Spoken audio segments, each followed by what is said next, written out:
Hello and welcome to episode 463 of the Steel Cage Podcast. That's right, motherfuckers. We ain't dead yet.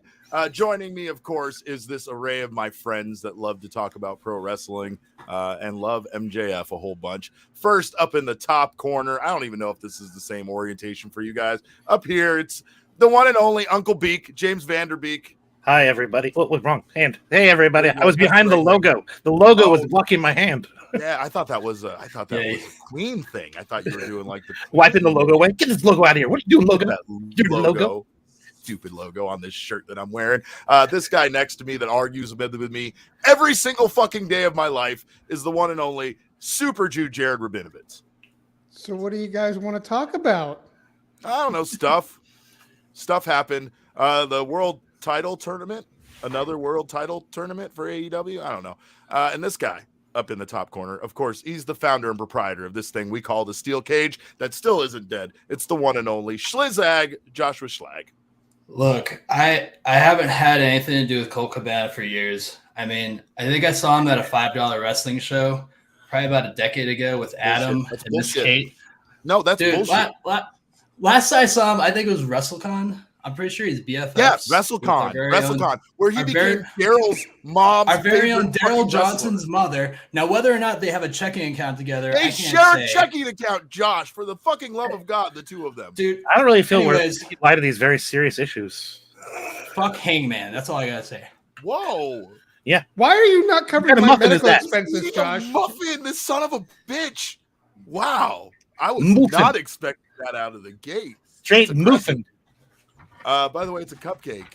It was a cupcake he was eating. That's the answer we're looking for. It was a cupcake? What the fuck is going on, guys? I mean, wait a minute, my nothing all wrong. Fuck. Let's talk about All Out. That's the big story. That's the even reason why we're doing this episode of this podcast, right?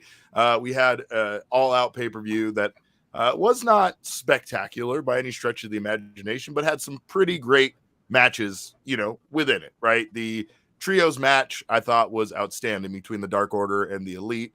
Yep. I also thought that there was, an array of, I didn't think the main event by far was the best match of the night. Obviously it wasn't, but the main talking point here is what happened after the show, right? Everything that happened at the show is secondary to the media scrum that occurred afterwards. And holy shit, fuck pipe bombs. This motherfucker, CM Punk, tried to burn AEW down to the ground in one 20-minute fucking media scrum session. Where the hell did that come from? Like, what's the guy's deal? My God, like. So we broke this down. Motivation. We broke this down as far as like what irked him, right? Because one of my first questions was, not having watched the full media scrum until after we discussed this, I just saw bits and pieces of it. My first thought was, why would anybody ask about Colt Cabana? Like, I put myself in CM Punk's shoes for a split second and thought, man, I come off of this pay-per-view. I come off this big match. I just won the title. And the first question from the media is something about Colt Cabana. But it wasn't. It was just the guy who apparently was part of the reporting. He knew Colt Cabana, the guy. He was apparently he did improv or stand-up with Colt. And it's like, you still doing improv or some crap? But Punk was just ready to unload at anything that reminded him of Colt Cabana. Because that story got planted in the news or whatever, that he influenced Tony Khan to get Colt Cabana off the same show as him. And so that just kind of, of the boiling point. Well, anything could happen to set him up. We all know that CM Punk is a temperamental dude. He's displayed this multiple times. He's a cranky bastard. Right? But like here was the thing was like, are we still? I don't know. I died. I'm not here. I don't know the journalist Nick that he apparently addressed first before any of the scrum actually started. The one that kicked off the Colt Cabana talk. Was he the reporter that broke the story about CM? Like, that's where I was like, it's merely like the guy knew CM Punk. He's like, hey, CM or Colt Cabana. Fuck that guy. Like, that's kind of what started the whole thing. That's really my understanding of what it was, is that it was this guy who apparently was friends with Colt at one point, and Punk just starts going in on him. He's like, you friends with Colt Cabana? And his response was, not really anymore. I haven't talked to him in years.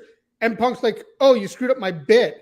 And then, like, it goes to something like Meltzer today was saying that it seems like Punk came out with the intent to go down this path. Like that, this whole thing was intentional and not like a spontaneous reaction to something. It was he was out for blood for some reason. It just makes no sense. Like you just won the championship back, man. Like, it should be a big thing and be excited. And like, we're gonna go do some cool shit with AEW and all that. Like, I don't know. Like, did he know maybe he like really screwed up his shoulder and all that stuff that we learned later? Or like it sounds like that part was at least known, that he knew he was hurt. Huh. Well, and okay, so just to clarify, obviously, if you're a wrestling fan and you don't know what the fuck we're talking about, you should probably watch the AEW media scrum. But the biggest, the way to kind of file this down was the story got leaked that CM Punk, once he joined AEW, was the reason why Colt Cabana got moved over to the Ring of Honor side because of their hatred for each other. And as CM Punk outlined in this rant that he went on, that he attempted to pay Colt over the entire. There's the entire lawsuit involving the podcast where CM Punk came on Art of Wrestling, talked about WWE, talked about the Z-Packs thing and how shitty everything was. A lawsuit ensued. Then they started suing each other. I guess CM Punk attempted to settle it. Colt Cabana, apparently, according to Punk, did not accept the amount of money, continued to sue him. CM Punk countersued him. Things fucking got messy. These two dudes are never going to be friends ever again, right? But what was weird was to make this moment all about that shit. It was fucking wild. Like, I get it. He is mad at Nick and Matt Jackson. Those are the EVPs, I imagine, that he's referencing, who leaked this story, in his words, or allegedly, to the media, right? And even that, he came in just fucking fired up at the media, right? Wasn't his first words out of his mouth like, who considers themselves to be an actual journalist here or something? And then he used that as the springboard to go in on this particular guy who is or isn't friends with Colt Cabana. And it makes no real sense because like it pretty much in unison, like really quickly, all the journalists went, no, we heard this from multiple people and it wasn't the Bucks at all. Like, everybody was saying that you got Colt. Like this story came from a lot of people who were not the Bucks. Like they all denied that the Bucks even said it, but they're like, but other people sure did. There was a lot of talk about it. And it sounds like what actually happened was at one point is that they were going to let Colt's contract expire. And then there was such a uprising in the locker room about, no, don't do that to Colt. We like Colt. That Tony was like, okay, he'll just go do the Ring of Honor thing. And it started to get out that the reason why was, and this is what the locker room thinks, is that it was CM Punk. Now, we've seen that Tony Khan's been getting rid of a lot of talent lately at the end of their contracts. The contract runs out. He's not renewing it, which is totally reasonable. And Colt wasn't a big player. He was in the Dark Order, but it wasn't. Dark Order's kind of fizzled out more or less. I mean, they had, the match on Sunday, but other than that, like, they're not a big focal point of the show. Even storyline wise, it seems like they're dismantling them at this point. Yeah. But part of it was that Colt was quickly removed from the group. There was no storyline exit for that. So it's just a crazy thing. Just hearing you say this stuff that dawns on me. Not only was Colt Cabana just kind of a throw-in with the Dark Order, never a main part of the story. I'm not knocking Colt. Colt's a great guy in some people's opinion, in other people's opinion, like Phil's, he's a piece of shit, whatever. But Colt Cabana never had like this great value, this great addition to the storytelling that was going on in the Dark Order. I think you guys could agree with that. Like, he was hardly ever even a focal point. He was just kind of there. There was a period of time where him being there kind of irked Brody, I think, or what, something early on with him, and kind of not just storyline wise, not in real life. I'm talking about in storyline wise. There was this thing with him, but it was very small. And again, and then when it comes to CM Punk, I think of CM Punk and I think of my own personal fandom when it comes to AEW. And neither of these guys, in my opinion, are worth all of this fucking trouble that they are giving, AEW. I do not watch AEW for any of these guys right now. I watch AEW for so many other wrestlers that are on their roster and things that are cool. To me, it's more devastating that Malachi Black has been granted his release and is no longer with the company, according to reports. That to me is a bigger impact, because I thought what they were doing was fucking incredible. I love the House of Black. I thought they really built something interesting, something I was invested in and wanted to watch each week. So now that he's gone, that to me is a worse loss than if CM Punk never showed up on AEW again. Yeah, where does that go? Personally. And one of the things to keep in mind here is through all this, like over the months, Colt hasn't said anything. Like Sure. Colt could have been on Twitter with some sarcastic remarks this week, and nobody would have thought the less of him. At this point, given what happened. What could he say? Like the guy just mentioned his. Honestly, the whole situation is shitty on Colt's side too. Like when the guy didn't want to pay his bills anymore, and the guy agreed to not pay them anymore, he said, "Fine, we'll go our separate ways."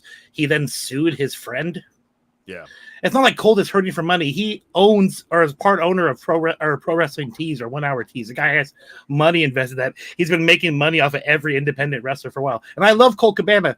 Like, just everyone's kind of left him in that situation. At the time of the lawsuit, if I'm not mistaken, PWTs was not what it was now. Like that. So when all that went to shit. That was still pretty good, but no, yeah, you're definitely right. It didn't have to deal with like Hot Topic at that point. It was pre AEW. It was just kind of an outlet for indie wrestlers. It was not kind of like the big go-to place, in that 2014, 2013 range.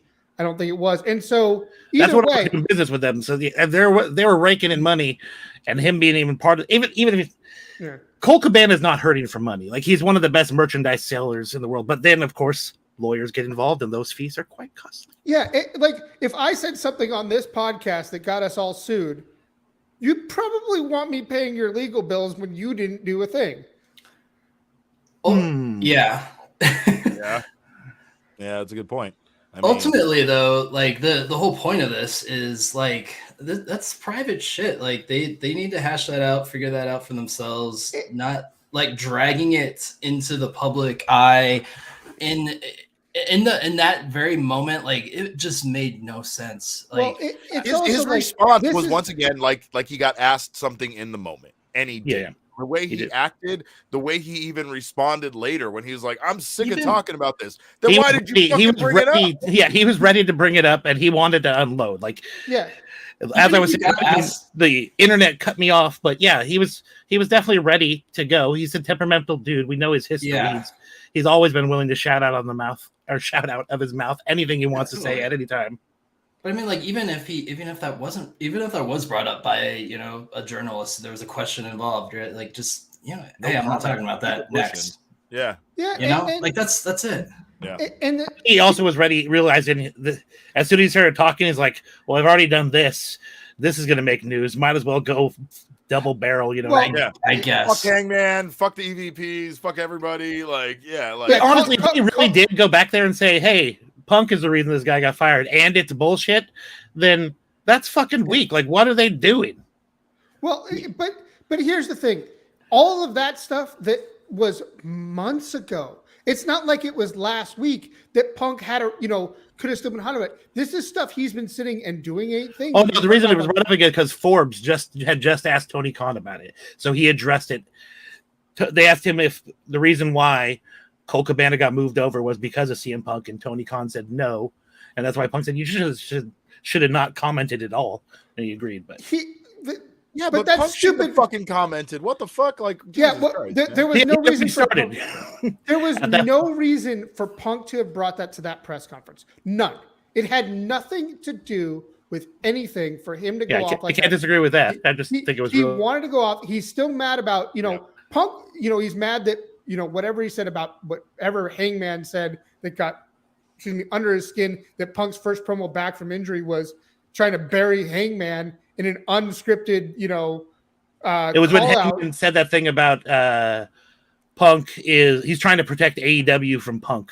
Yeah. When he said that, he's trying to bury one of the top baby faces in the company before the pay-per-view. There was something about that Paige said about workers' rights or something like that. That's what triggered Punk. And it's like, I didn't even realize, what it was, and Punk's been just sitting there stewing over this. Yeah, he's seething, man. That's the whole point too, because like this is like stuff that's like a subset of internet wrestling fandom who's like really following the nitty-gritty details of all that. Most of us, we don't give a fuck. The general public who they're hoping tunes in on a week-to-week basis on TNT and TBS, they don't even know what's going on. You know, they have no idea what stuff wouldn't draw. This doesn't draw money. Guys fighting backstage draw money. Doesn't draw money, like unless they put it on TV, and they're not. So sure. Here's the thing. That's one of the things that I thought about, because when this happened, there was a discussion if this was a work or a shoot, and it's like, come on, brother.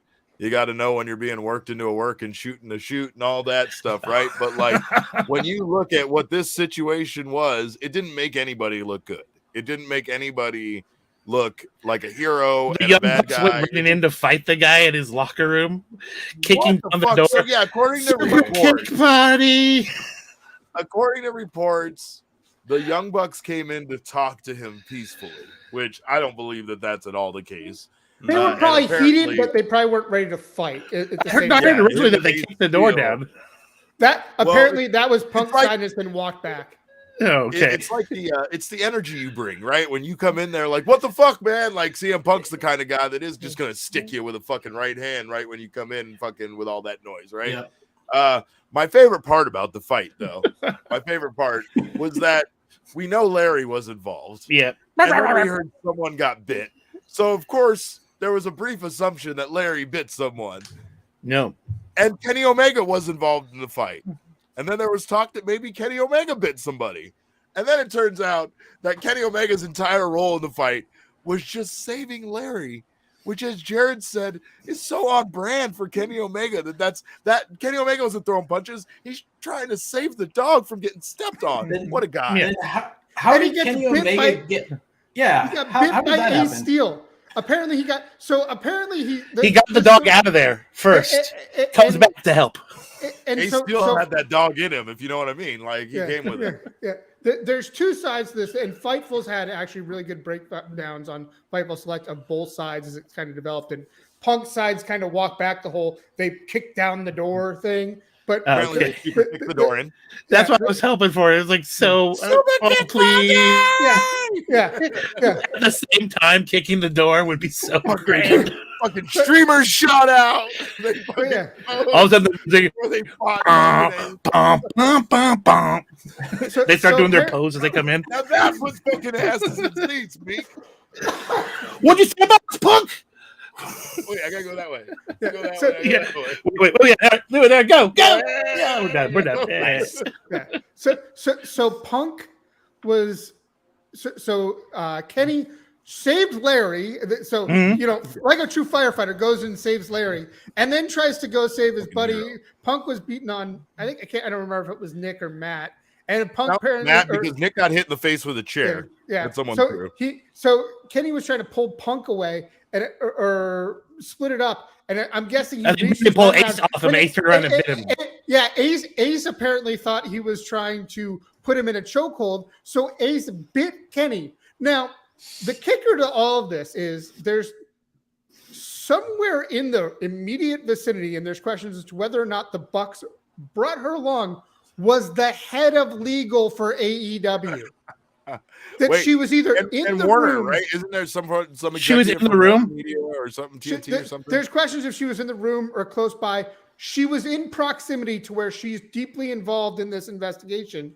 Yeah, she's the head of legal for the Jags and for AEW. Oh, she's apparently really well respected. She was the Shad Gaspard Award winner last year, like their Warrior Award winner, like a legit person. And it's like, wait a second, because it sounds like one of the stories, and this is coming from the Bucks Omega side, keep that in mind, is that they wanted to go talk to Punk about what happened, knew it was a bad situation, grabbed the head of legal to come with them, and then hell broke loose. Which, if Punk's story is they were coming looking for a fight, the last thing you do before you go to a fight is grab the head of legal to go, come with me and watch me commit assault. I don't understand this whole fucking thing, but let's talk about how they handled it going forward. There was a lot of talk from people about if they should have leaned into it. It's pro wrestling, right? Like, Right. oh, hey, have Punk come out and fucking go on a rant on Dynamite or whatever. Instead, Tony Yayo, aka Tony Khan, decided to handle this in a much different way. He stripped everybody of their titles, suspended everybody involved in the fight, and is holding yet again another tournament for the World Championship, and had a match on Dynamite for the Trios title. So let's just discuss who all is suspended at this point. It is, and there's been no announcement or anything, but at this point, it's Punk. And the original report came out through SI. One of the names was very surprising. Yeah. So SI reported Kenny, the Jacksons, Pat Buck, Brandon Cutler, Michael Nakazawa, and Christopher Daniels. That last one, I was like, "What? Daniels, what are you doing? The head of talent relations? What are you doing?" The word is those last four were involved in breaking things up, but maybe things got even more heated and they got more involved. So the reports are the whole altercation took somewhere between about 6 and 8 minutes. Now that doesn't mean it was a long time for an adult male fight. That is a long time for an adult and whether or not that was all just physical, there's been stuff that apparently, some of it was jawing. There was some conversation afterwards between Kenny and Punk that seemed a little bit more calm down, but the whole period. And so based on what's coming out is it sounds like it's just since legal was involved there, they're like, suspend everybody, do an investigation, keep them all away, keep everybody out of there, get the stories, figure out what happened, dole out punishment. And that's not that's a fairly standard corporate legal tactic when there's been some sort of altercation. Everybody, we're not going to figure out blame in the first 24 hours. Everybody get the hell out of here. You go home. We'll figure it out, and then you're going to come back. We'll tell you when you're coming back and what's happening. And so that sounds like what's happened. But that's, you got to realize you got Ace Steel, you've got Christopher Daniels, you got Pat Buck. That's a lot of their talent relations and producers that are out because they're involved in this. And Ace Steel at this point, there doesn't sound like there's any way he's ever coming back. Like, he threw a chair. He bit a man. And the argument was that his wife, who's got a broken foot, who was taking care of Larry, was in the room, and so he was defending her. It's a wild story. Here's the thing that I think. This was very embarrassing, as John Moxley said, for the company, and obviously not the kind of thing that you're going to roll into a storyline by any stretch of the imagination. If I'm being completely honest, I think they handled it in the best way that they possibly could have. Just said, fuck it, you guys, we're not even telling people that we stripped you of the titles. But I was thinking this, can you imagine, Josh, you talked about this, how like you kind of have to be plugged in, and then you have to be really plugged, like to know all the details of this and to know all the players involved and why everybody's so mad at each other. You have to be plugged in. If you're a kid watching AEW and you're not following along on Twitter and all that, can you imagine? The pay-per-view happens on Sunday, it ends, and now today the Elite are stripped of the fucking. Mom, we gotta watch the media scrum. I'm sitting there such a weird ancillary content to have to watch. Like, Mom, my son is watching. He's 7. He's enthralled in this media scrum. Gotta watch Obi-Wan and The Mandalorian if you expect to know the whole Star Wars story. The other point is that not only did they strip them and say strip, they didn't mention anybody's name, and they pulled all of them from the opening video. The intro video package had none of them. Yeah, this is the most elaborate work ever, guys. It's not. Here's the thing: you can't even work it now because Punk's going to be out 6 to 8 months with a torn tricep or something. So dude, put him up. This guy's a mark. He thinks the injury's real. I'm just going to say it. I'm going to say it. We basically heard information that CM Punk was under the impression he wasn't going to have a job by the end of the day on Wednesday, him or Ace Steel. And there is a good chance that still might be the case. I don't know if AEW should be contractual. They just can't just cut his contract or fire him. That's part of it. See, you can just sit him off TV. Mm-hmm. And the other part of that now is if anybody obviously, if you're a wrestling fan watching this, you probably have felt this, that the WWE has been doing a better job, right? Course correcting a bit. WWE right now is in a pattern where they are, more importantly, bringing back some of the best talent that they had under their umbrella that they egregiously cut without having a real reason to, other than Nick Khan was just fucking trimming fucking fat anywhere he saw fit. Even guys who aren't awesome people but are incredibly entertaining, like Braun Strowman. Like, who doesn't like watching this big motherfucker hurt people? Who doesn't like watching that? Braun Strowman. I don't fucking like the guy anymore, but shit, man. The man used a snake as a condom one time. Here's the thing. It was still alive. They can't just cut CM Punk, right? Because right now, with the way shit's going, fucking Hunter or fucking Paul and fucking Phil will fucking hatch it out and find a way to get him back to the WWE, which right now would be pretty Can you imagine? That would be huge. So one of the things that came out, and I think this may have been Alvarez that said it, is that after what happened, the way Punk behaved at backstage when he was there, that there is no interest from WWE. That apparently no. And then and it sounds like with him having, potentially committed assault, it sounds like doesn't seem to be any dispute that he threw the first punch. That at that point that they don't even. Well, he's a trained fighter, you guys. He's a trained fighter. Guy was in the fucking UFC. How do you do all the fights? If you want to, he was fighting the Young Bucks, bro. He was fighting the Young Bucks. I'm pretty sure he'd be okay. He didn't knock anybody up. That might be even money. Before we get Jared brought me up as getting sued, I want to say I am not 100% sure that Colt Cabana owns properties. I'm just pretty sure. Got in my head, Jared.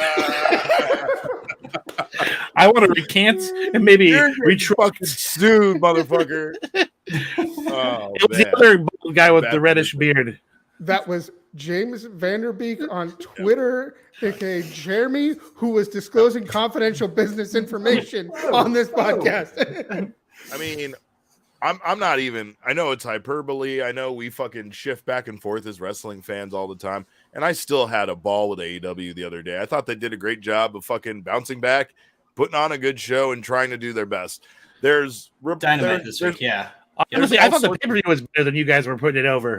Some matches were kind of stinkers, but I thought the show was overall pretty damn good. I agree with that. Do you want to take maybe a minute and go back to some of the highlights of the pay-per-view? Because I think we've said most of what we've got to say about the whole Punk situation. Of course, we'll dive into various elements, but the pay-per-view itself, yeah, I'm with Beek. I think it was pretty decent. It wasn't their best, not even close to their best in the last year, but it was decent. And I honestly didn't really regret spending money on it until kind of the Punk thing, and then I was like, what the hell is this carny business? I feel kind of gross. You regretted it. I'm over that now, but yeah, you finally see retrospect. Like you were like, I don't want to support this company that's this fucking circus. What the fuck? Yeah.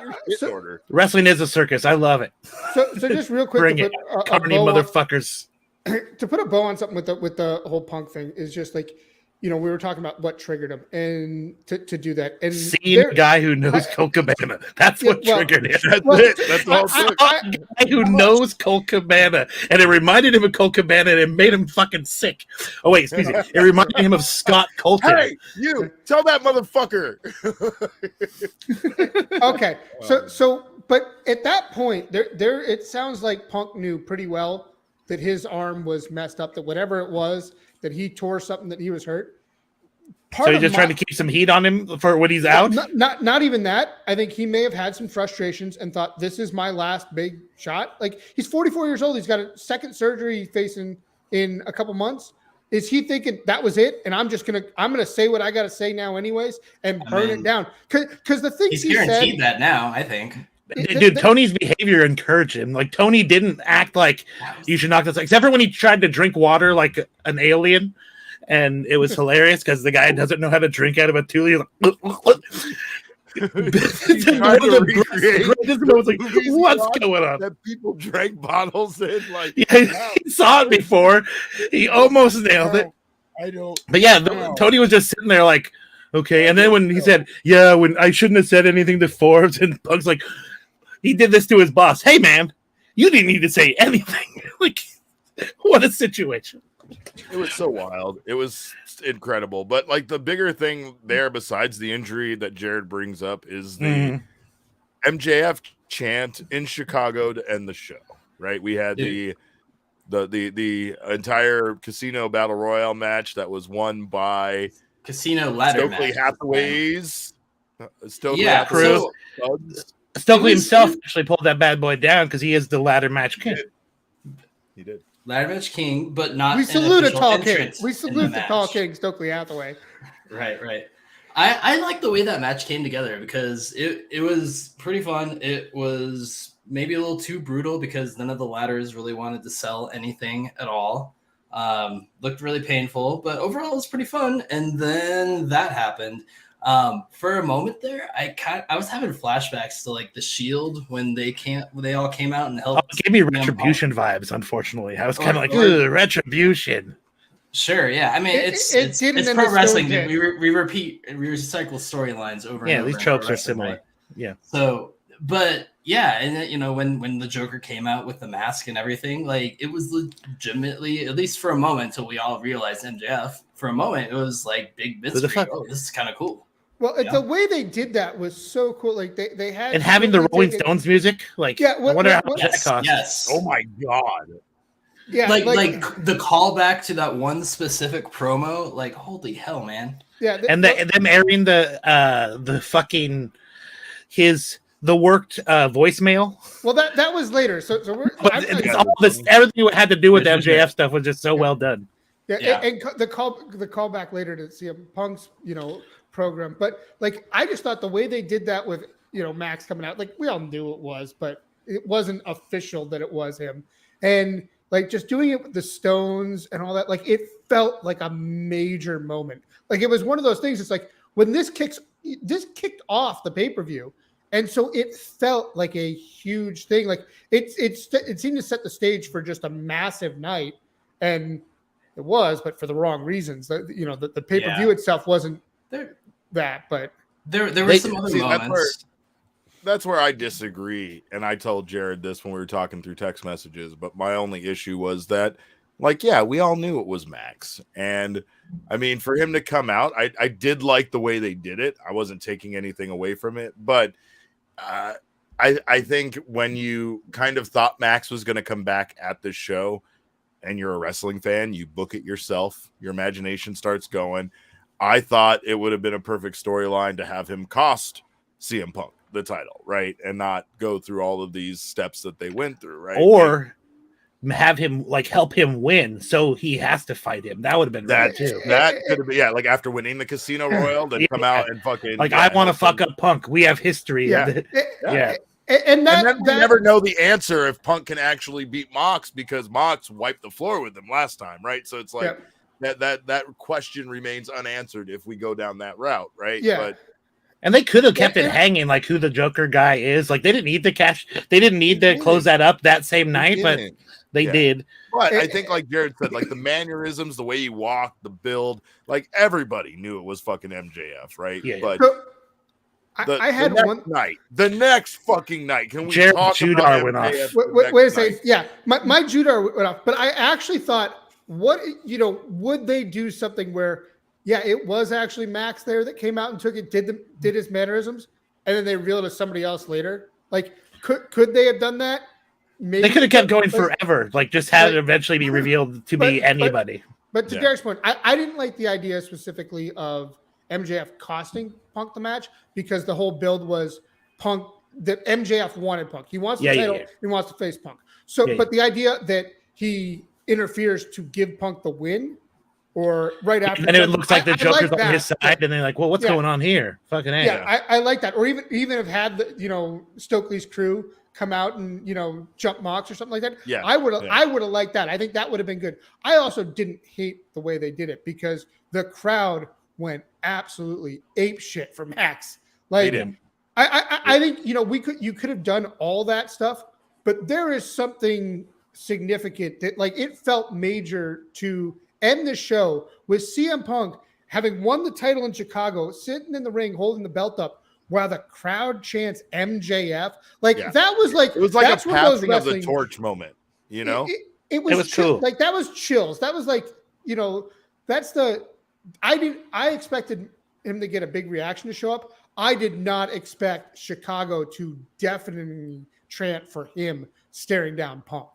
That was not expected. So then we have the transition to Monday night, right? With everything that happened, the wiping the slate of the Wednesday, clean. Wednesday night. Wednesday. I'm sorry, not next night. Old habits die hard. Retconning all out, right? Getting rid of the results of the world heavyweight match and the trios title match, right? And then we have is Kenny still the first Triple Crown winner? Technically, I mean, is like that's going to be a weird trivia question in 5 years, but then we have fucking MJF come out in Buffalo in a Josh Allen jersey. Dude. And give the most piece of shit fucking babyface fucking promo that we've ever seen MJF muster up. That was so good, and like still had little leakings here and there that you still knew it was too much of a put on. It was too much. Oh, too much, but that it was like that moment where Josh Allen jersey alone, Jared, was too much. He came out in Buffalo in a Josh Allen jersey. I don't know the sports things. Yeah, it was so used car salesman-y thing that it was just great. And I like in the group chat where Derek is watching this, and I've already watched Dynamite, and Derek's watching it, and he goes, "Oh, this feels weird," and I'm like, "Wait for it, wait for it, wait for it," and then Derek goes, "Oh my God, there it is!" It's like, "Yep, told you." Yeah, the follow through was very, very good. Max is tremendous on the microphone. It's not just that, it's the idea there that for a split second, they really did, like, between the crowd chanting for him at the end of the show and everything that's gone down since then, right? Like, it really did feel for a moment like if this might be really babyface Max, but it didn't. It's like Jared said, it didn't. It felt gross the whole time. It felt sticky. There's that. Yeah, but ultimately, I realized, it felt to me that the reason they did that was because you can't have like two, faces of AEW. Like MJF is not going to be the face of AEW. Like that will get old and tired. Anyway. Exactly, and that's the whole point. When Mox, and we can come back to MJF if we need to, but like when Mox came out, when he delivered that speech, the things that you mentioned earlier, Derek, when he said he was pissed off, he was embarrassed. I'm like, yeah you should be, because that was a shit show and it was stupid. Yeah. And like Mox set the stage perfectly, and he's literally waving the AEW flag. He's doing what John Cena did for many years with WWE. But it's like something we can relate to. Put in. He's put in so much work to this company. Yeah. He's fucking given his fucking blood, literally, for this company. Almost every single match he's in. And that's what I'm talking about. Like, he fucking loves this company. He wasn't even involved in any way in this situation, yet it still impacts him greatly, right? Yeah. Like, it embarrasses both of those guys. He was supposed to be on vacation. They had to break glass and call Mox. That's exactly what happened. Mox and Jericho were both supposed to be out for a couple of weeks. Mox was supposed to be out until October in Cleveland and come back with the storyline. They had to blow up. And Mox, that promo Mox did is top notch. That's next level, because he meant every word he said about how he views the business, how he views the title, how he views the company. Mox is that dude. Back to the MJF thing for 1 second, though. Oh, go ahead. He got such a good babyface reaction. When they're ready to pull the trigger on that, it will be over. Like, when Max is ready to be a babyface, which I don't think it will be for a long time, dude, it's going to be awesome. Or how he'll do it. Like, it'll be interesting. Like that. He just kind of, like, he still needs to be himself. He's still going to need to call women fat. It's just the right person that he's facing. There's a little bit of that coming through. Like, that point where Buffalo was like, hey, this he's our asshole, Like, he's going to be the thing. Yeah. He's an asshole, but we like him anyway, right? He's the Rock right before Rock turned face. Because when he was with the corporation and stuff, where there was times where you knew that. Right before he joined the corporation, like he was literally make this guy a babyface. Oh, yeah. No, they fucking swerved us good on that one. It's that fucking Survivor Series to this day still fucking infuriates me. Like, I bought in completely. I watched an episode of what fucking Velocity to watch The Rock. Jesus. The Rock Jesus. was in a battle royal match to win a spot in the Survivor Series Deadly Games tournament. That's how he got in. Like you said, Beek, that night when he won that tournament, it was fucking Velocity, right? It's still being recorded in, as a pre-show or whatever. Yeah, it's a fucking studio wrestling show. Every single human being in that building was standing up screaming for that motherfucker when he won that thing. Like, he was so over in that moment. It's like you said, it's almost like, oh yeah, we got him. We'll come back to this. But let's box this up for a little while and then we'll open it back up in like a year. Ultimately, the right decision, 100%. Like, as much as we wanted Babyface Rock, yeah, they made the right decision. It's you only make him bigger. Memorable night. Look at me. How long ago was that? The handshake, everything. Fucking remember the big boss man throwing the fucking the baton in and then Rock catching it and hitting, what was it, Ken Shamrock or whoever. I fucking remember way too many details about that night, let me tell you, and it's been way too long. That was a great, that's forever in my fucking soul, right? Okay. What? We're not recapping Survivor Series. Shut the fuck up, Jerry. I'm with Derek on this. It was a great. You're a bigger piece of shit than Max, and you're way less likable. Anyway, the Deadly Games fucking pay-per-view that I'm talking about, that thing stuck out as a memorable moment because, like you said, that's the way that they scripted it, right? This, oddly enough, is going to stand out as one of the most memorable fucking moments for AEW ever, and in a bad way, right? Like, people are going to make jokes and talk about this as far as wrestling fans until the end of time. But Mox's promo, the one thing I thought about with Mox's promo was, like, I wonder how much of this, knowing he's that kind of guy, like, I wonder how much of this is really rehearsed and thought out, or how much of it he just came out, grabbed a fucking microphone, and spoke from the heart, because it seemed like that type of promo. Yeah, the guys like him, they're just so natural. They feel the moment. You could tell he's in the moment most of the time when he's out there, for sure.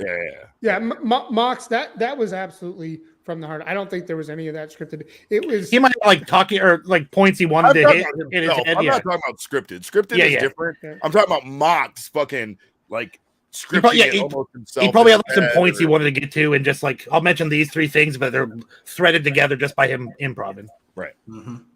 Yeah, the only thing I think he may have gone in there with was the I want the ball part. That, like, the rest of it, I feel like was just him in the moment. Yeah. Like the tournament, to get to the tournament and I want the ball, I want to be the guy, that he probably had. The rest of it, when he was talking about, the way he felt about the title and the company and stuff like that, I think that was just him going. I think that was just him. That was just, I think it was him venting. Chris Jericho went full fucking Tony Schiavone. With his little, hey, I'm going to be facing Bryan Danielson next week before that match even took place. Good on you, Jericho, for leaking results mid-show. That's not going to... Oh, shit, I didn't catch that. I didn't even notice that. Yeah, mid-show, he's like, next week, Bryan Danielson, it's you and me, or whatever it is. Like, next Albert say something like that, if they still... don't know that match is going to take place yet, right? Hey, before we jump ahead way too much, I know we are kind of, but Kip Sabian coming out on the pay-per-view, and actually after all this time with the box gimmick, and it's super over. Yeah. Way to go. The guy got hurt and he figured out a way to stay on TV, and the program's actually interesting. His new look is cool. I didn't like him at all prior, and very cool. I took a picture with him in Washington, D.C., and I still to this day don't know if it's really Kip Sabian under there or just some guy that they hired. That's his same. I'm pretty sure at that time it was him. He was doing the work, you know what I mean? It'd be ridiculous. Good work. That's some good work, though. I mean, seriously, because that motherfucker, when we were there for the 2 shows in DC, literally just stood there the whole time, did nothing but like handshake fans and walk around and take pictures with people like me that were making, jokes. Like, I was trying to take like a secret picture with him, and instead he just like leaned into it. It was great. You know what I mean? Like, that's awesome. It's fucking awesome, and yeah, you're right. Like, if you can do something like that and come back from it, also that means he's talking to the box, so there's something weird going on where maybe the box is controlling him, or I don't know. Lost it, yeah. It's like it's Head, it's like reminds me of Head and Al Snow, but in a new way. Well, and Penelope is rocking the same eye makeup and shit, and we get to see her now because of it. Cool. But that's fantastic. Yeah, they had her face Tony Storm on Dynamite. Yeah, Dynamite definitely felt like it was like a thrown together show, doing their best to put something out there. But let's talk about fuck all of this. The true heel of the week is Swerve. Queen Elizabeth. Oh, sorry. Swerve for cutting off fucking Max Caster before he could light that Listen. Listen. Dude. Swerve. Talk about breakout. Like I know that those guys, that the Acclaimed, like they've been getting more and more exciting and the crowd behind them as time has gone on. But that crowd at All Out, that match, like that made them. Scissor me daddy Josh. Yeah, man. Like I honestly, here I'll even do this for you. Yeah, there he is. That is. But like, honestly, my commissioned artwork. The artwork. You know, originally they fucking hated that shit. They were like, "Don't fucking do that." And Anthony Bowens was like, "Nah, man, we're gonna get this shit over. It's gonna be crazy over."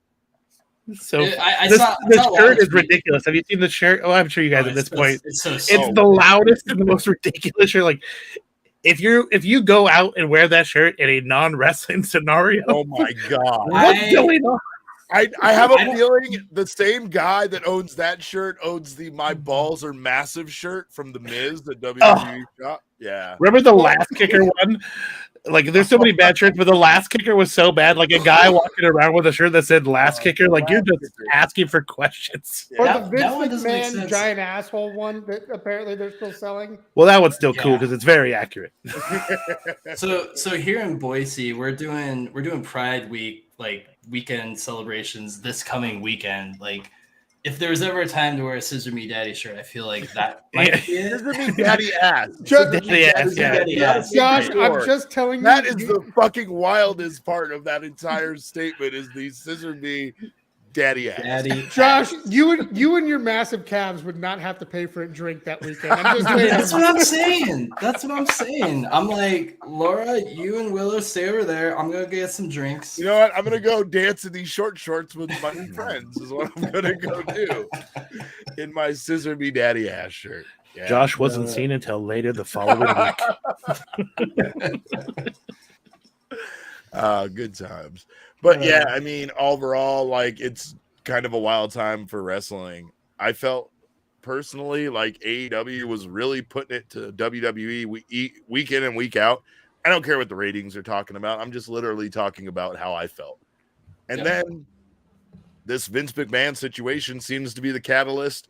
Things aren't moving as fast as I thought they would, but all of the storylines, everything on WWE television, Dexter Lumis, what they're doing with him has been fucking incredible, right? Like, I mean, and it's weird because it's the same gimmick he did on NXT when he first started, like, as the Dexter Lumis character. But for some reason, it works so much better on the big stage with Raw, with what they're doing with Miz and like, even the very first time they showed him fucking staring AJ Styles down or whatever, they didn't even pay any attention to it. It was just a thing that happened in the crowd, and they fucking ignored it like they would any other weirdo doing something weird in the crowd. It's so good. And like, they even brought him on the NXT to close the loop with Indy Hartwell. And like, they did all the things that we would want them to do. They've checked the boxes. To me, this is moving about the speed I expected it to, because it's WWE. They're a publicly traded company. There's a lot of big stuff happening in the machine. But you know, like, I don't think we podcasted since all this has happened. But like, Vince is out, Laurinaitis is out, Steph and Triple H are in, HBK's in. Essentially, DX is running WWE now. Like, bizarre. It's bizarre and amazing all at the same time. Yeah. Like, I'm still kind of like on the precipice of like really paying attention and watching WWE shows on the regular again. Even the fucking commentators feel more relaxed. Like, they don't seem so boxed. No one's yelling in their fucking ear. I've noticed that. They're saying words like wrestling and wrestler. And I've heard sequence a couple times, which I like, is when a good sequence of moves happens. They used to say outstanding sequence, but Vince hated that shit. And I've heard it twice since Vince left. Yeah. The whole list of banned words, they just lit it on fire, right? For me personally, it's been the Seth Rollins, Matt Riddle feud. right? 2 moments. One, not even hard to do, but having them fucking mix it up in the parking lot where a bunch of fans could see them, and having some guy out there with a phone who got it for WWE television, but from like a phone, and they fucking mixed it up like 2 guys would. It felt like Triple H using NXT tricks on Raw. Right. Didn't it? Like it felt like a very NXT moment on Raw. It did. But it was even shot better because honestly, right, in the NXT parking lot, you're like, oh, you're right on top of it. Cameraman out there, don't even fucking go outside. Some shit's gonna go down. If there's a cameraman waiting for you outside, why would you even go out there? Right. And so like this just felt so much more natural. It felt so much more like in the moment. You hear the fans, they're on a bridge waiting to get into Raw or whatever. These fuckers get there and mix it up outside. But then you have the fucking interview thing that they did where Seth Rollins was just like, hey, bitch, you fucking bitch. John Jones and Cormier. Fucking suck. Yeah, like fucking it was incredible. Yeah, that was awesome. So like that's why you're left and your wife don't want to talk to you no more. Yeah, like, what? Your wife don't want to talk to you anymore? What? Like, he was this close to being like, I heard you fuck that tranny one time. You know, like he was fucking was that close. He was in the character of Seth Rollins being a dick. Derek doesn't use those type of slurs. Not using those slurs. He was being a character. See, Derek, what are you doing to us, bro? That's what Seth Rollins was but that's what it felt like. It was so fucking incredible how fucking heated he was in the moment. It was fucking ridiculous. Well, where are you right now, bro? Where are you right now? Yeah, where are you right now, bro? Like even calmly taking the microphone off and being like, you're not gonna find me anyway. Like he didn't give a shit. He wasn't gonna fucking find where he was at. But like, it's a very natural thing. And like, I mean, what more heel move is it than to think you're off camera and to still be antagonizing the guy, right? Like, it's just a subtle fucking move. No matter how much you want to sing for Seth Rollins or be entertained by his you remember the real moment that was based off, right? Right. Yeah. It's so good. Like, for people who don't know, like the fucking back in the day when John Jones and Daniel Cormier were in the fucking interview together after it was over. Yeah, he basically did the same kind of shot at him. It's a classic real life moment. And it's weird that WWE went there now, so far removed from that, because they usually parody things pretty quick. But that's the perfect thing to parody here. And it's a better thing, right? Or I mean, maybe it's better to let like some time pass because they weren't exactly trying to parody it. But like what you were said, like that's some shit historically. It really happened. They would do it the next night. Yeah. Right, like it would happen on a UFC on Saturday, and on Monday Night Raw they would be cutting the same thing, right? So exactly, letting some time pass between it wasn't the worst thing, but I don't know, everything so far seemingly that they've been doing. I know fucking people's names are back. Yeah, full names. Some people, which is such a bizarre thing to do. It's like, hey guys, we've decided. You know what? The name shortening thing was ridiculous. Yeah. What do we do? Shotzi, you don't get to be Shotzi Blackheart anymore. You're just Shotzi now. That's unfortunate because Shotzi Blackheart sounds so much better than just Shotzi. That's the name of the dog on that 70s show. I'm just waiting. They're about to drop Dewdrop. She's about to go back to Piper Niven, and that's Dewdrop was one. No, she's gotten the Dewdrop thing over.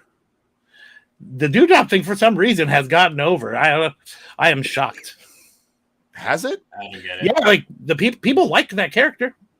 I see on Twitter people like they're not attached. Speaking of which, they also did this with Dewdrop and Nikki, where they were like in the background of a shot arguing, doing all kinds of things with them in the background after the car accident. Yeah. Then she took her jacket off and threw her jacket at her this most recent week. They're telling the entire story in the background of other shit happening. It's fucking wild. People are interested. That is like such an NXT thing to do. I love that. Maybe over is a bit too strong, but people like Dewdrop. Well, Nikki apparently threw her mask, losing the Dewdrop name, right? Yeah, but I heard she liked it too. That's like she's like, yeah, she likes it. Like initially, she was like, "Hey, I got this name, and I'm running with it." A lot of people seem to do that, and like we as fans are all annoyed on their behalf, and then we find out in an interview, I don't give a fuck. Right, Walter, Gunther. Yeah. It's like I'm no Gunther. I don't give a fuck. Yeah. My real name is Walter. I can use it anytime. Right. like I am Walter. That's big deal. Kind of cool now. Maybe people will stop calling me by my real name and I won't have to turn around as often. Speaking of which, incredible fucking match between him and Sheamus at Oh, Clash. Jesus. I need to watch it. I still haven't watched it. Probably stole the show for me. These fucking guys just went fucking at it.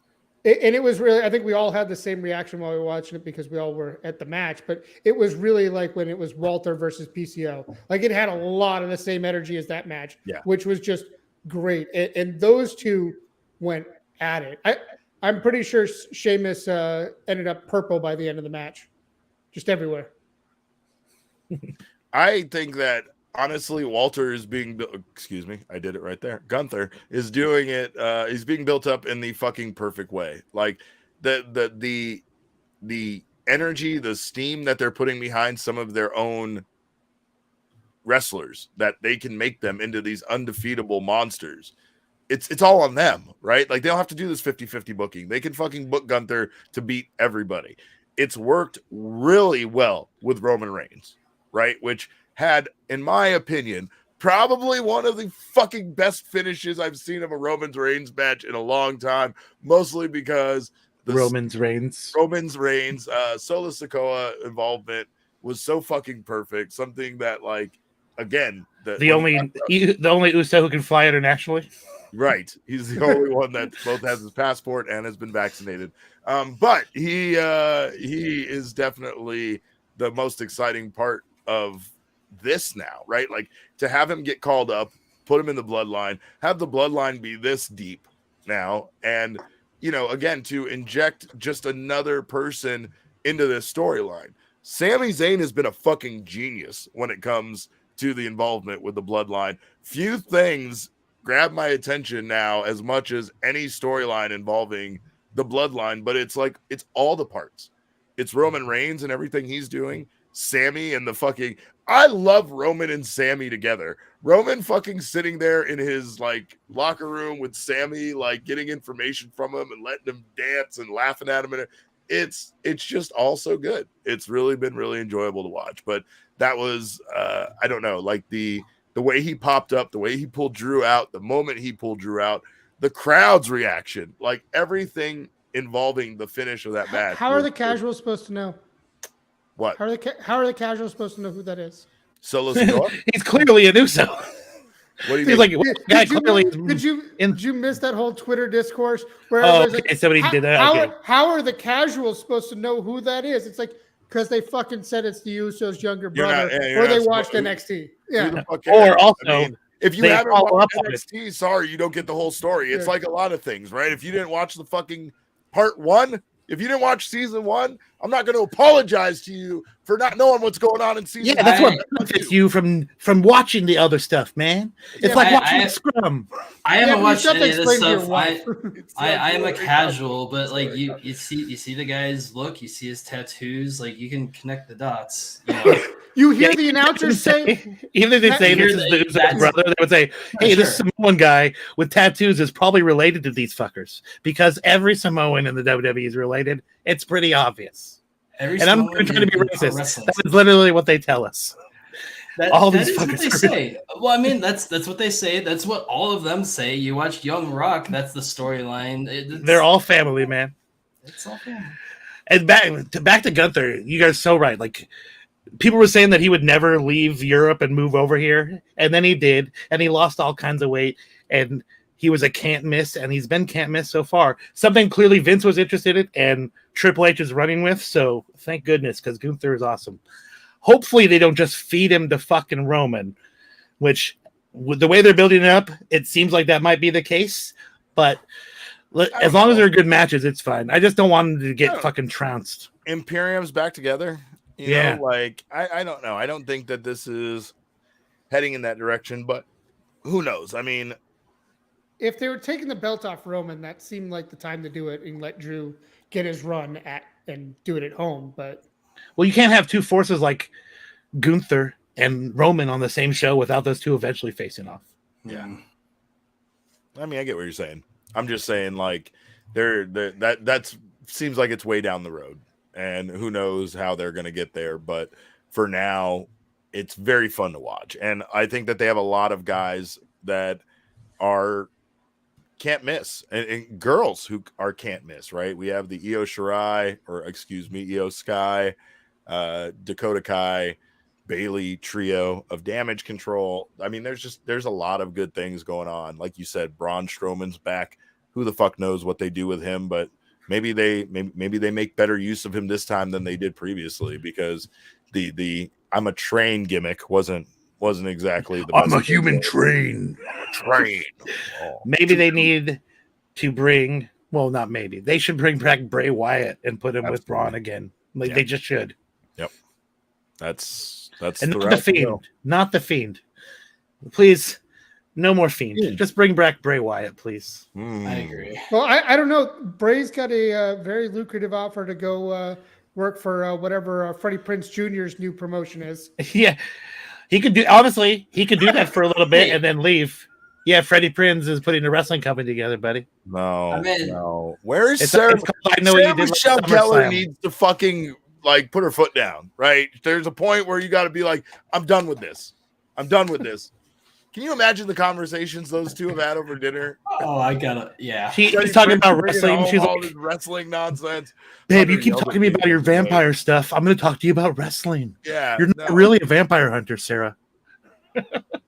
She's running around staking things in the house. Look, she has more interest than just killing vampires, sir. That's not it's a full-time gig. You're one-noting her. Anything else you guys want to talk about in the wide world of wrestling? I know it's been a fun week. It's been a wild week. It's hard to even wrap our minds around everything we saw.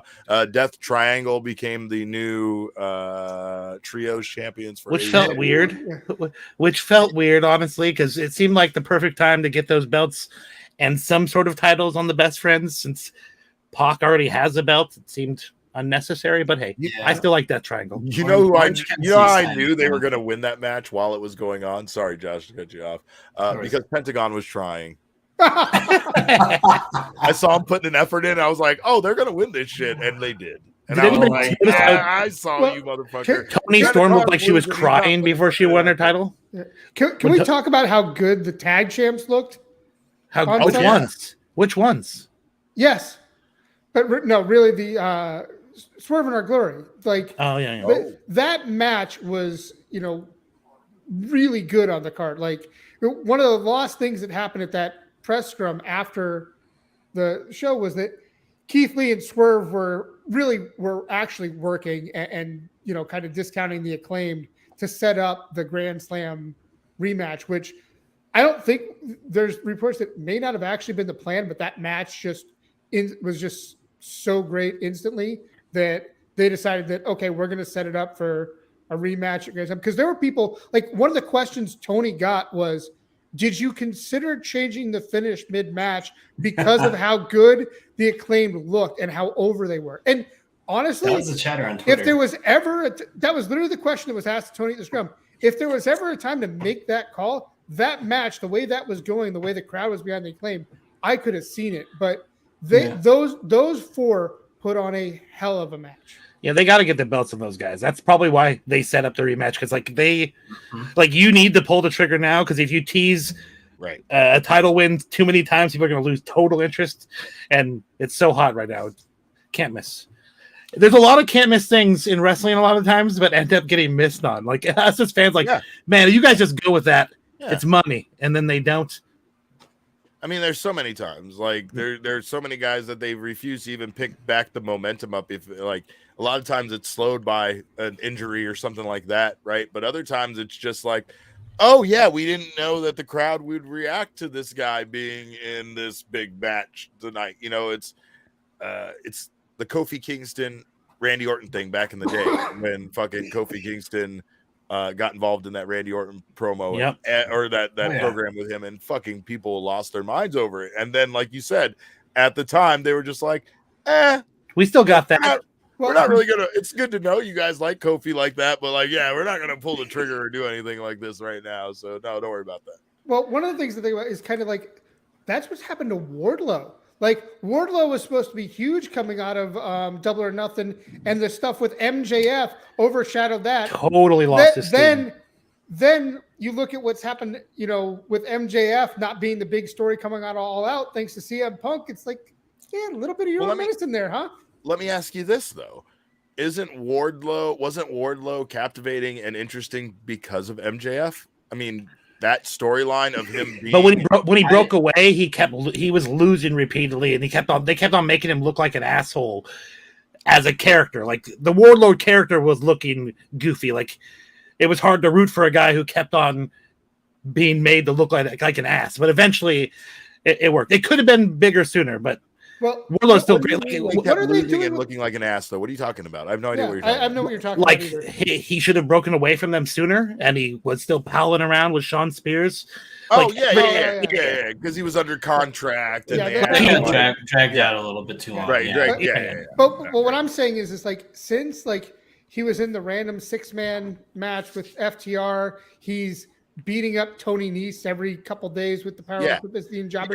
They don't have him in a real storyline. Exactly. This should have been like a summer of him being huge, and they've done nothing with him. Yep. And they don't seem to be afraid at times of feeding guys to them because they understand how fast they can rebound. Like they've done a great job of guys like losing and then rebounding, and like even losing being part of their story, and now they're on a winning streak because they fucking decided to turn heel, or they decided people get rehabbed way easier than we think. Honestly, they can. Couple wins. But Wardlow as a champion is not being booked. Like when you think about that title of when Brody had it, when Cody had it, when the other guys have had it, he's now just like even when he's Darby not in a storyline. Yeah, he's not. Well, even Sammy, but even it's kind of been like a ho hum title for a while at this point. It's unfortunate. It's kind of been ever since they had 2 belts, right? When that whole 2 belts thing happened. And I honestly, as much as I love Scorpio, like when Scorpio was running for it, it seemed kind of flat. Even before that. Well, that's because they had Scorpio and stupid. Like he was with Dan Lambert. Dan Lambert, and Scorpio he was facing against Sammy, and Sammy was kind of heel. It's like, what the fuck are we doing here? Yeah, they put the fans in a weird position. What they needed to do was turn Ego on Scorpio, have Ego and Lambert. They actually did, didn't they? No, I don't think they ever pulled. They never did. They teased it, but they never actually did it, which would have been a good thing. And now Scorpio's recovering, but and Lambert's been quietly removed. Thank fucking God. Yeah. It's not even. Yeah, he wasn't like heel, like a good heel. He was just fucking annoying. Yeah. I think I want to mention real quick. Hang on for 1 second. Yeah. A lot of times when we see wrestlers come out, their facial features or what they express on their face can kind of give away a finish. Toni Storm came out almost crying on the pay-per-view, which I initially took as, I don't think she's going to win. But I think she was just elated that she was going to win this fucking match. This is the moment we're building up. Yeah, it was fucking cool. Thunder Rosa ducking Jamie Hayter for a real fight. Speaking of AEW backstage shit, the reason why Thunder Rosa's apparently gone and hurt. The other thing coming out of the scrum was Toni Storm saying, "Well, Rosa says she's hurt, so when she decides she's not hurt, we can come settle." That was a scathing remark. There's also that, and then there's also apparently Conan said something like he was talking to Thunder Rosa, and first she said her back hurt, and then she said it was her knee, and then he's like, "Well, you said this." She's like, "Oh yeah, that's what it was." Like, just apparently there's something weird going on there, and there's rumors that she had all parts of Thunder Rosa are hurt. Yeah, she had to hide in a locker room to avoid Jamie Hayter because she like goose egg Jamie Hayter or something. Oh, she potatoed her during the match. Yeah. Something like that, but she had to duck her. It's like put the championship belt on Jamie Hayter already. By the way, Jamie Hayter looks like is a tough chick, man. That was what I felt was a little bit of a missed opportunity from All Out was the whole. I don't hate Toni Storm by any means. I think she's very capable and I enjoyed her matches, but at the same time, like. I don't know. She's the champion, and who's she going to be defending against? I think the program is going to be her and Hayter. It's going to be her and Hayter because Hayter, remember, during the match, Britt pissed her off, and it looks like that friendship's over with. And they had a good segment with that, like a really well done segment where they didn't fucking talk. The cameraman just got like Britt fucking stopping her in the hallway after All Out as she was marching out with her stuff behind her, and she literally was like, no, like she was like, screw you, and she just kept walking. Yeah, Britt got mad that the cameraman was fucking filming her, and like it was a very well shot segment. Hopefully Britt's taking I saw that. And I liked it. No, Yeah, if that's Josh. yeah, sure.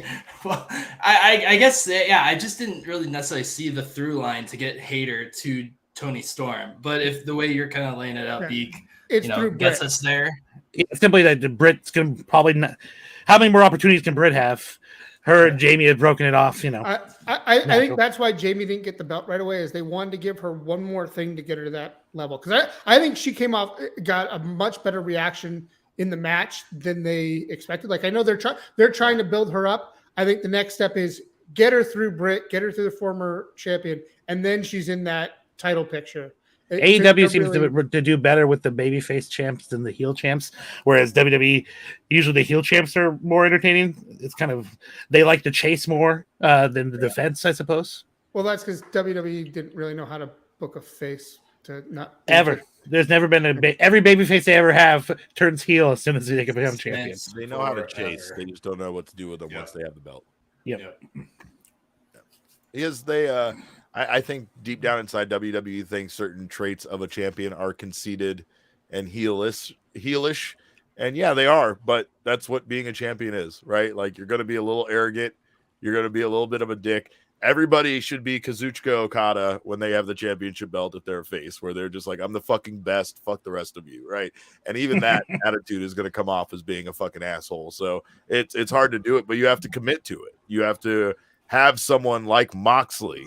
I mean, even CM Punk, to be honest, like, that would fucking be able to go out there and fucking cut a promo that sounds borderline heelish, but then still gets the crowd behind him and the fucking blood pumping, because they're basically saying, I'm a fighter, come get me, I'm ready to take anybody on, or whatever the case may be, right? So I don't know, but I think that's one of the only babyface characters that gets over nowadays, is the badass who takes no shit. Like, sure, you can't be a wholesome, earnest babyface without people hating your fucking guts.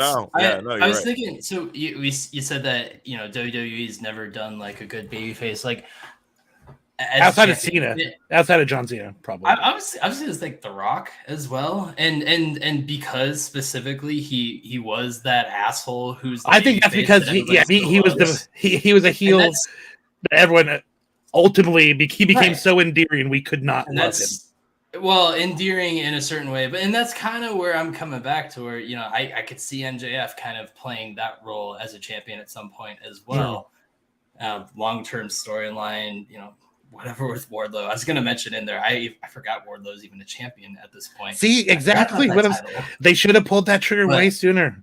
Yeah, so I don't know. Maybe Wardlow treads water for another year or so, until at some point, the MJF ends up being champion at some point. We love him for a while. And eventually we get sick of him. He starts being a complete dick and unlikable, and there's nothing redeemable. Wardlow swoops back in. It could still work out for Wardlow in the end, I think. I'd love to see MJF trying to apologize and make good with Wardlow, and then Wardlow turns on him and becomes a big dickhead. That'd be fucking great. Yeah. It's like, hey. That'd be a fun way to do it too. That'd be so fun.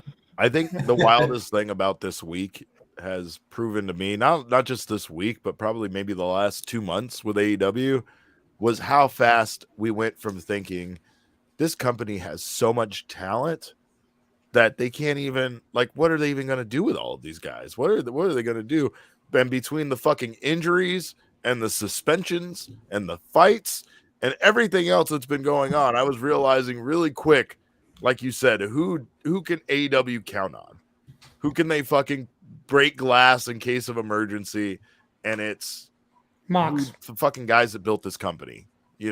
Mox, the fucking Orange Cassidy and the Best Friends, Hangman, Death Triangle, Hangman. Yep, these are the guys. Arguably, the rest of the Blackpool Combat Club could. Yeah. They're building something really cool there. So one of the things I think is that with all these injuries and suspension and things, it's actually shown the depth that they have, and it's kept the product fresh. Their depth is one of their problems. They have too many good guys. They have too much. They have too much depth. Yeah. One of the things is, like, aside from the fact that we keep doing these interim titles and tournaments and stuff, I think the match should have just been Mox versus MJF at Grand Slam, and Tony should have just done that. But Tony loves his tournaments.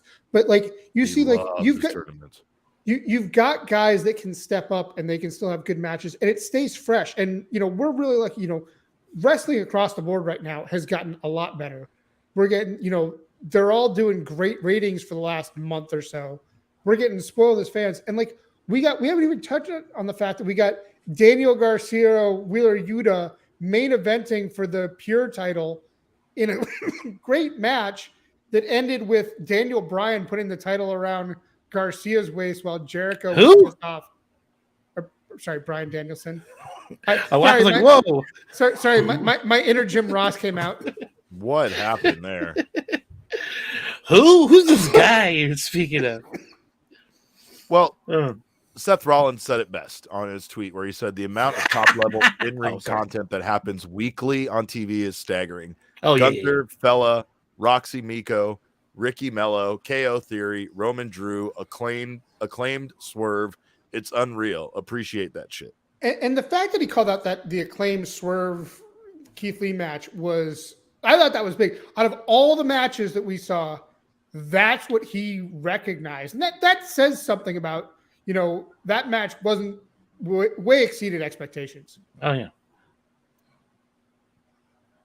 So, with all of that goodness that we have to talk about, I guess it's time to do winners of the week.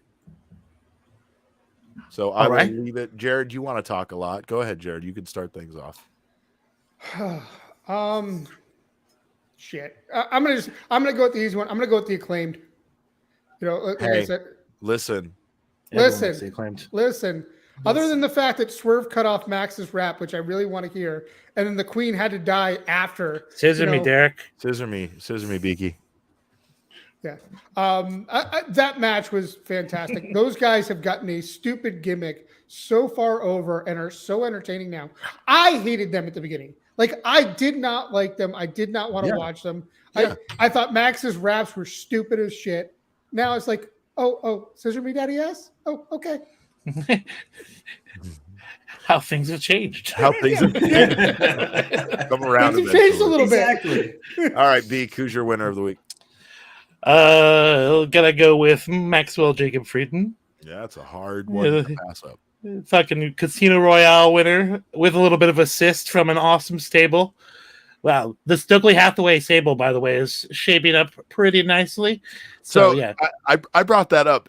Is MJF in a faction with the Ass Boys? Yes or no? I think he hired them. I think they're hired guns.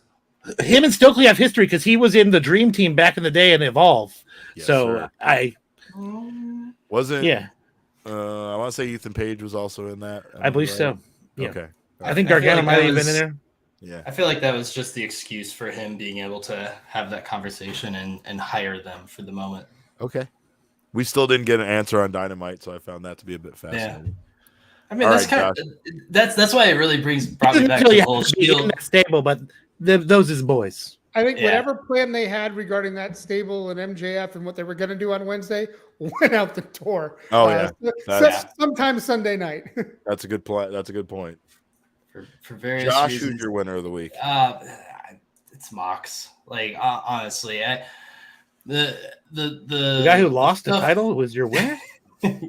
That's fucking crazy, bro. Gosh, don't make any sense. I shouldn't have lost that match. I was in a spot like as all the press conference stuff was happening. I felt the same things that Mox said. I was not exactly happy with the situation. I felt kind of embarrassed for AEW and the whole thing going on. It is what it is. I've gotten over that generally speaking, but I get where he's coming from. I like it, and frankly, like. I don't know. I was as stoked as anybody when CM Punk came back. But at this point, if he never wrestles another match on TV, like, he tried to come back. It was kind of a mixed bag. And when it comes down to it, we don't really need him. AEW doesn't need him.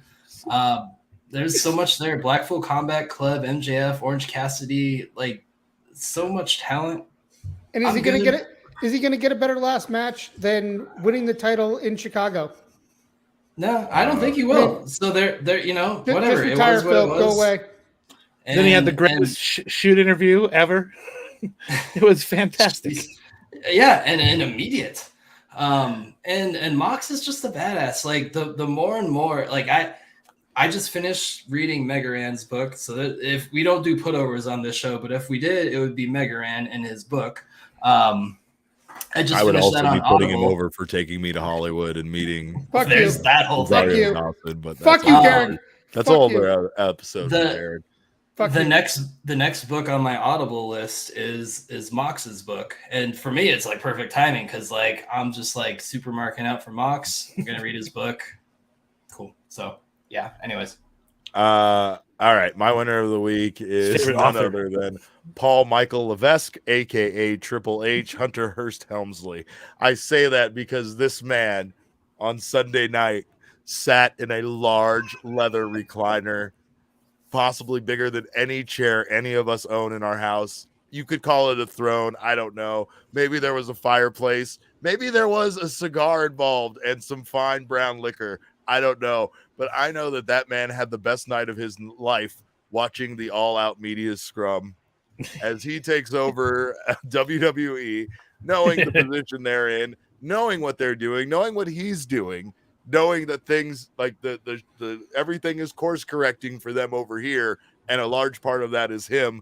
Now that he doesn't have to deal with this fucking decrepit old man, his lawsuits, and his fucking wild fucking ego that makes him think he's the only one that knows anything about professional wrestling in that fucking company, right? And he got to watch his biggest competition that is arguably competition, no matter how much fucking Vince ever wanted to acknowledge AEW being competition, literally burning to the ground before him live on a fucking YouTube video. And I bet that was the finest moment of his time managing this company in any capacity, NXT, WWE, anything, in the entire existence of AEW. Even more so, Derek, it was someone being a pain in the ass to somebody else who used to be a pain in his ass to him.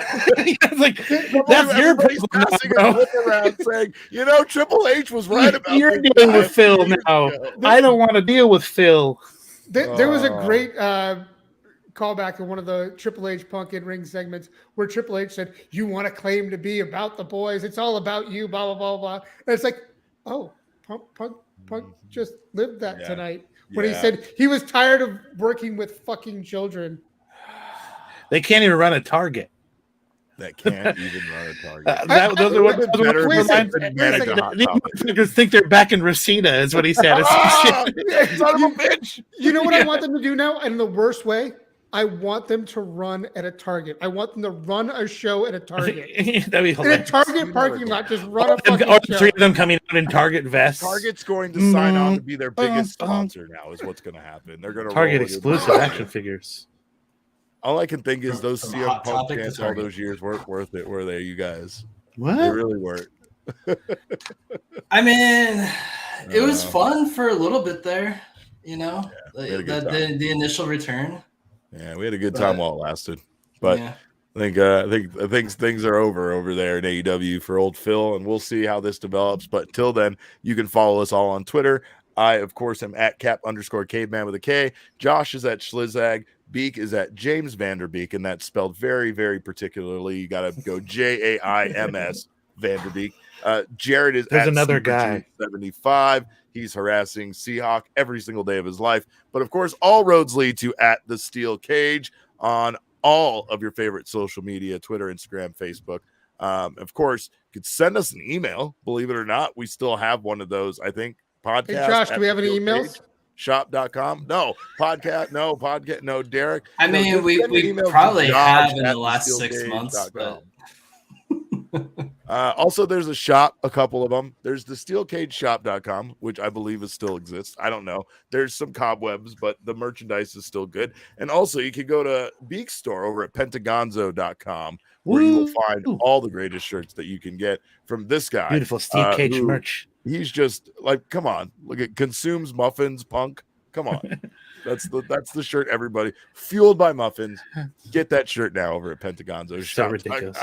I like, man, I have to bust that out quick. Get us, dude. That's what's going to. I think it'll be fine. They just do the DMC and I'll take that bad boy down. Yeah. It'll be fine. We will roll with this until we can. Also, Our friends over at the Unfunny Nerd Tangent recently covered Better Call Saul and the bunch of Prey. Prey was an incredible movie. I had a fun time watching that. Oh, that's really good. Check out everything those guys. It's Disney Plus Day, so Thor: Love and Thunder is out. Right. I have not just watched it. It's okay. So hey, I've heard it's fun. I plan on watching it, and then I'm gonna go. I've had the podcast queued up in my app for a good while now, so I'll watch it and then I'll go listen.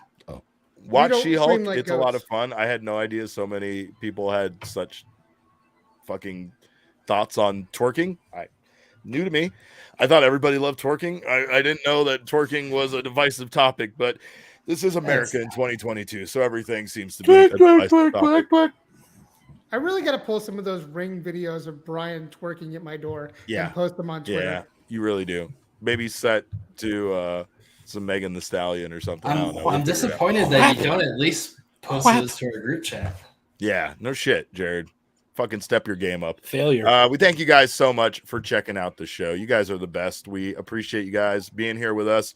And who knows when the hell we'll do another episode. Maybe next week. Maybe it won't be for another 6 months. You won't find out until we do the next one. So next time CM Punk is in front of a live mic. Yeah, maybe. The next time we hear the Rock's music hit, that's when I'm coming on. All right. Yeah, the Rock's return has been really great. Fuckers. When you guys wonder why we're not doing the show, remember these reasons. The Rock will be back in April, everybody. Yeah. It'll happen. No. He'll be back in January to set up April. That's right. There you go. That's right. Well, until then, we thank you guys so much for checking us out on behalf of Josh, Jared, I guess, and Uncle Beek. We appreciate your time. Look at that. Look at that amazing Andre the Giant tattoo. You can, we see that was the one we needed to get together. But of course, we thank you guys again for your time. On behalf of all of us here, we appreciate you. And remember, kids, wrestling is fun, but it's more fun when you burn the company you work for down to the motherfucking ground.